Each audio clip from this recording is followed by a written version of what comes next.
Have you ever stopped to think why some people can sit in a room, hear something once, and walk out knowing exactly what to do, while others spend years in classrooms taking notes, highlighting books, memorizing formulas, and still feel lost the moment real life shows up? Have you ever wondered why school taught you how to pass tests, but never taught you how to actually learn? Because there's a method, a silent system running beneath everything successful people do, and almost no one talks about it out loud. Think about this for a second. When a child learns to walk, no one hands them a textbook. No one explains the physics of balance or the biology of muscles. The child falls, stands up, falls again, and somehow, without realizing it, rewires their entire brain. But when you grow up, suddenly learning becomes this cold, rigid process. Sit down,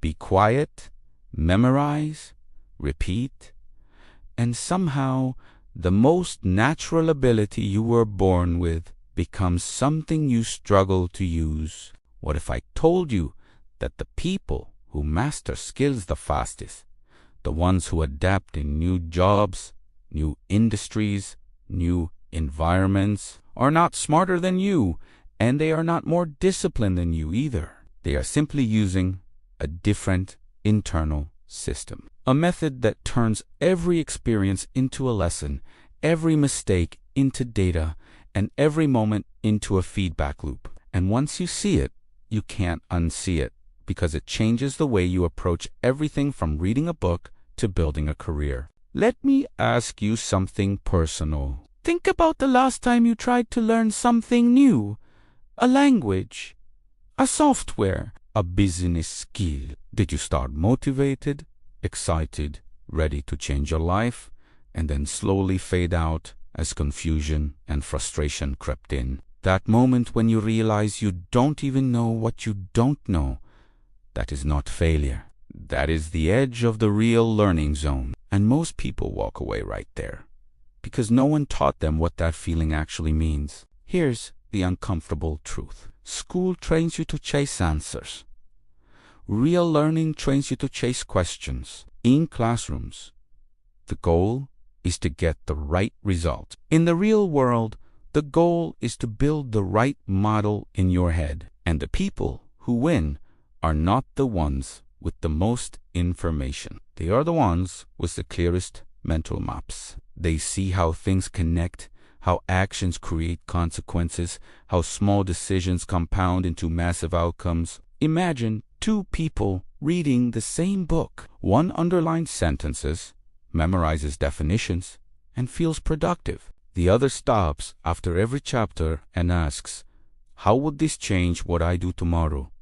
One is collecting information. The other is building a system. And that difference becomes invisible on the surface, but massive in results. One stays busy, the other becomes dangerous in the best possible way. Look at athletes for a moment. The best in the world don't just train harder, they train with feedback. Every move, every miss, every small mistake is instantly analyzed. Their bodies become laboratories. Their minds become mirrors. But most people live their lives without ever running that same loop. They repeat the same actions, get the same results, and call it fate, luck, or personality, when in reality, it's just a lack of reflection.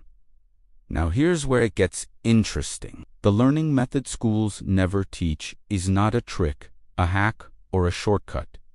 It's a cycle, a loop you can run in your head at any moment, in any situation. Experience, reflection, adjustment, action. And then again, over and over. This is how entrepreneurs spot opportunities. This is how artists develop their style. This is how leaders grow influence. They don't wait for permission to learn. They learn in public, in motion, in real time.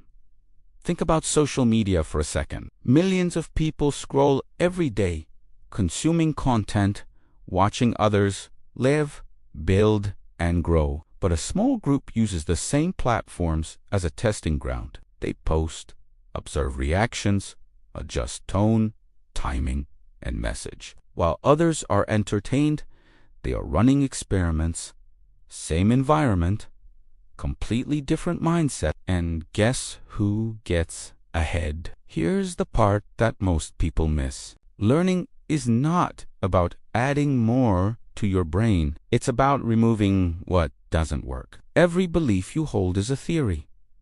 Every habit you repeat is a hypothesis. The moment you treat your life like a living experiment, you stop being a victim of circumstances and start becoming a designer of outcomes. You don't ask, "Why did this happen to me?" You ask, "What did this teach me about how the system works?" Let me tell you a short story. There was a young man who wanted to break into a competitive industry.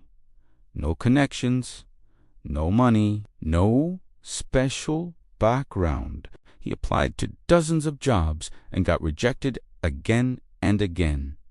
Most people would call that bad luck. He called it data. He started tracking every interview, what questions were asked, where he hesitated, when the interviewer leaned forward, when they lost interest. After a while, he wasn't just answering questions.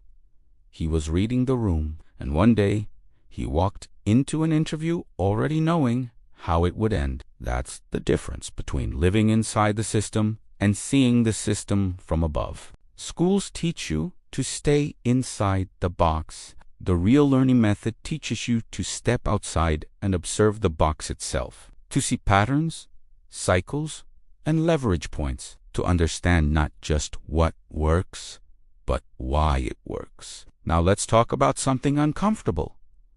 Comfort is the enemy of learning. The moment something feels easy, your brain stops paying attention. That's why people plateau. They find a level where they feel competent and they camp there. But growth lives on the edge of discomfort. In the moments when you feel slow, awkward, and uncertain, that feeling is not a sign to stop. It's a signal that your brain is literally rewiring itself. Have you noticed how kids ask endless questions? Why is the sky blue? Why do people get old? Why can't I fly? Somewhere along the way, most adults stop asking why and start saying, "That's just how it is."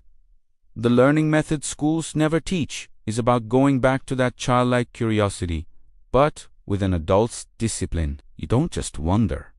You test. You explore.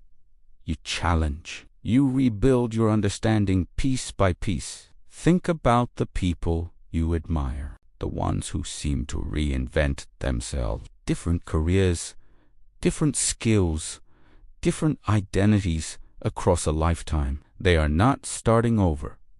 They are stacking learning loops. Each chapter of their life becomes a foundation for the next. While others see change as a risk, they see it as raw material. Here's a simple question that can change how you approach everything. After any experience, good or bad, ask yourself, what would I do differently if I had to do this again tomorrow? That single question turns life into a classroom that never closes, a teacher that never sleeps, a curriculum designed specifically for you.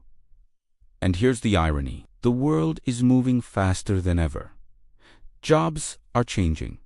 Skills are expiring. Entire industries are being rewritten. The most valuable skill is no longer knowing something. It's knowing how to learn something on demand, under pressure, without a guidebook. The people who thrive are not the ones with perfect plans. They are the ones with fast feedback. Now imagine what happens when you combine this method with intention, when you don't just drift through experiences, but you design them. You choose challenges that stretch you, environments that force you to adapt, people who expose your blind spots. Suddenly, life stops being something that happens to you and starts becoming something you build, one lesson at a time. Most people wait for a teacher a course, a mentor, a sign. The real learners move first and learn second. They step into the unknown and let the unknown shape them. They don't ask for permission to grow. They create pressure and let it forge them. And here's the truth no one likes to hear. If you're not where you want to be, it's not because you haven't learned enough. It's because you haven't reflected enough. Information is everywhere. Insight is rare. And insight only comes when you slow down long enough to look at your own patterns. So let me leave you with this. The learning method schools never teach is not hidden in a book, a course, or a classroom. It's hidden in your daily life, in every conversation, every mistake, every small win. The question is not whether you are learning. The question is whether you are paying attention. Because the moment you start treating your life like a living laboratory, everything changes. You stop being a student of subjects, and you become a student of reality itself. And that is a game almost no one knows they're allowed to play. Because once you see how this system works in real life, you'll never look at learning the same way again.